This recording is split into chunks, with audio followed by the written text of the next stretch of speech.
We were talking off air. Like, can you share with us a little bit of the locker room color from last night and how Oh you guys yeah, were no. waiting It's to talk to I Joel? was I mean, it's not like it's no By the secret way, or anything listeners, like I that. was late, so this is I news to was me I too. I'm was learning angry with with you. myself. I was angry with myself when I finished the column and when I sent it in because I forgot to write. Part of the reason why everything was so late last night and we waited an hour for Embiid postgame was because he was in the locker room watching the Wolves game, watching the end of the Timberwolves game, and his arch nemesis Carl Anthony Towns. And so I think he took some pleasure in the fact that Carl scored 62 in a loss. You know what I mean? And he scored 70 in a win. And it was like So it wasn't just 62 in the loss either. It was like 44 in the first half. I'm feeling right, it, but we're right, only up by like 6. right. And second half, good third quarter, but fourth quarter that. Well, somebody mentioned it last night while we were waiting. Somebody was looking at the stats and they were like, wait a minute, Karl Anthony Towns has 60 points and his plus minus is 2. Oh, Yeah, it was Like, because oh God. it was the thing. I've watched this happen many times. Sam, you've seen it too, where the one guy gets hot because like when Klay Thompson gets hot, like that's what the Warriors do. The entire offense is thrown out the window and it becomes get that guy the ball, get him the ball, right? But usually when that happens, you're probably up by big, 25 points or whatever. Like they were like, blow for blow with with LaMelo and them, and Charlotte. they couldn't shake him. They couldn't shake him. So the entire second half was like, even Ed Edwards, who like will be MVP one day, is deferring, and it became the Karl Anthony Towns show. And I don't know that he gave it up to one player, but he gave up 62 on the other end. So it was just like, yeah, I mean, it was unbelievable. I mean, Chris Finch, I've never seen a coach so mad at a career high from a player. Irate. Like that dude was so angry. I mean, that dude took the mic and was talking crazy about his own team after the guy scored a career high. I've never seen that. What did he say? Right? It was embarrassing. What did he say? He said, yeah, that's what he embarrassing, selfish play.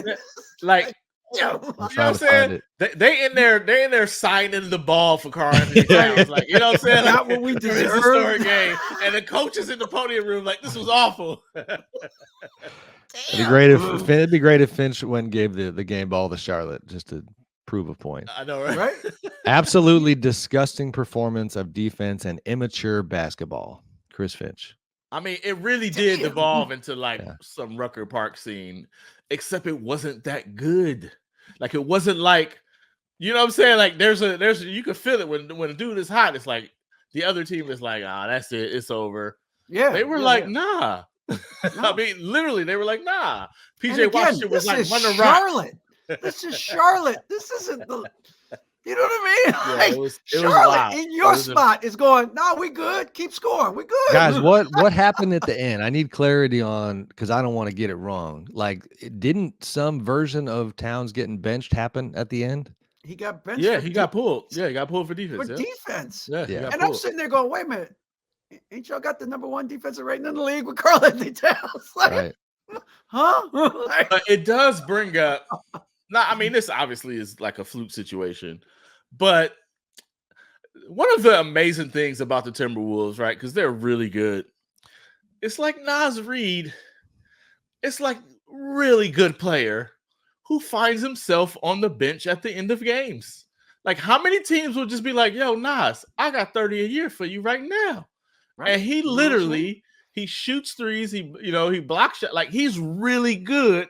And at the end of the game, just like, all right, bro, that was a great 3/4. That was a great 36. That was your per 36 is fire. Yeah, exactly. It's like, yo, this guy. He just needs to go to the Athletic and let his truth out. You know what I'm saying? That's it. Come on, hey, Nas. Come on, Nas. He needs to go to John. He needs to go to Krasinski and say, yo, man, this is some bullshit. It's right. It's one of those things where, like, in the playoffs, it's probably going to be really impactful. It's going to be really helpful, right? I mean, think you could bring Naz Reid, like, as your backup big. Behind like Cat and Gobert. But it's like, yo, there's a lot of managing that has to happen before that. You know what I'm saying? Like, so it's just interesting watching them like juggle this And I don't, I do feel like Finch, like letting them know, like, hey, this ain't cool. Right. It's part of that. Like, man, this dude is out here, and they were feeding them, but at some point, it just Right. became a circus, and it was like, yo, Right. what are we doing actually right now? It was Right. just wild to watch. And Mike Conley, very important point. Mike Conley did not play. He was Right. on the side. So they were not in a street club. organized. Yeah, They he were was not on the side organized. and some Yeah. like Mm. looking like a 25-year-old on the Yeah. side and like painted jeans and all that. I'm like, yo, Right. Mike Conley, you should be tucking your shirt in, youngster. Oh, you're OG now. Like, what you doing, man? Put a tie Show on, up bro. in a suit, right? Man, no, that was crazy. That was crazy watching that. And I don't know that this. Sorry, Diego, go ahead. No, go ahead, Sam. I do wonder, like, nobody beats Mr. Krasinski's perspective, but I've been around the Timberwolves a decent amount this year. And so to unpack the whole thing a little more, I do wonder, Finch to this point, and I wrote this in a roundtable we did yesterday, like, I think his coach of the year case is largely rooted in his ability to navigate a pretty tricky locker room when you have a bunch of guys who the outside world has been telling you that you're on two different tracks and that some of you are disposable. And typically that, that kind of fosters negativity and divisiveness. And they've had a good vibe and a good culture. So now you look at a game like last night where Carl, who to this point has been getting rave reviews from everybody in Minnesota for his willingness to do some of the little things, to take a back seat, to not be in his feelings too much and to put the ego on the side.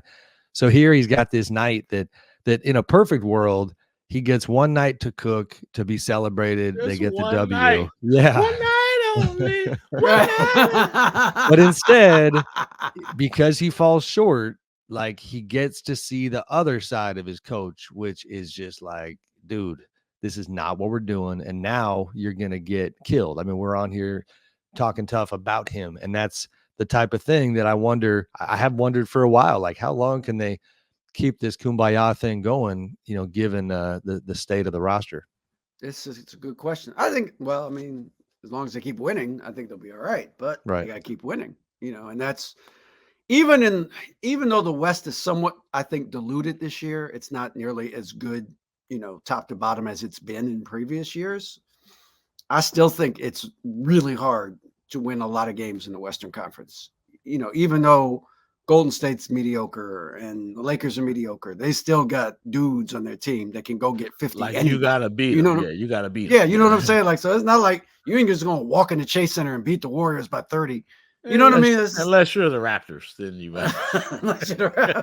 some mediocre Eastern Conference team. You're right? good, but yeah. I still can't believe Charlotte winning them and gave them the business in their spot. You know what I mean? That's crazy to me. That's like the Wizards going in and kicking somebody good's ass. Like that's how it's going down. Right. There is a. I really want Minnesota to kind of keep it together. They've been keeping it together. I mean, I just remember last year all we talked about was how Rudy and Cat didn't fit. Right. You know what I'm saying? Like, and now, like, you just want to see the price tag. You want to see A-Rod and Mark Lore have to, pay that freight a couple years down the road. Yep. Man, I'm telling you, Minnesota will be the next hub of NBA's like success. I'm telling you, it's gonna be the spot.